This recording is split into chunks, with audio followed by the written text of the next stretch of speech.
Oh sorry bang, jersey lawa. Jersey lawa. Ya. Jersey perak Ya, ini bagi customer. Customer bagi you? Ya. Customer bagi? Ya. Cantik lah ni. Saya banyak suka main bola ni. You main bola? Ya ada, saya ada tim. You orang mana? Saya ada nama.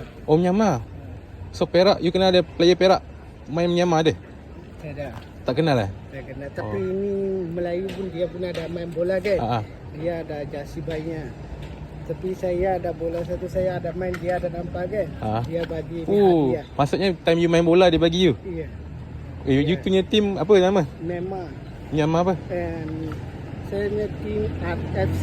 RFC. RFC. RFC. Sini ada memangnya tim. Oh iya ke? Nanti boleh lawan lah? Ha? Boleh lawan lah? Ada. You mesti main striker kan? Saya Kelantan pun bigi ada main. Sungai Petani bigi pun ada main. Johor ada main. Saya banyak dapat ada main.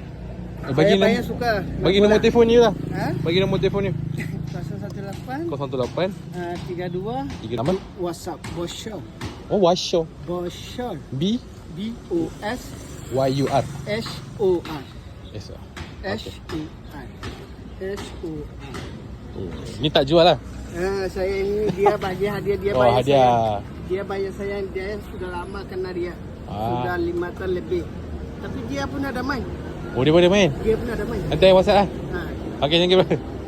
Dia pun ada main.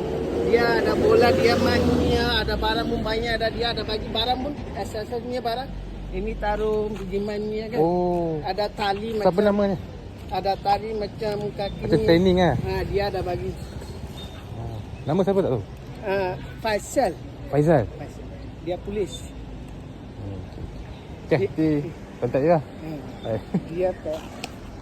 Dia banyak suka main bola ni. Dia selalu kalau mari dia ada bawa makan nasi. Oh sedap lah. Okay bang. Okey, wassalamualaikum. Salam.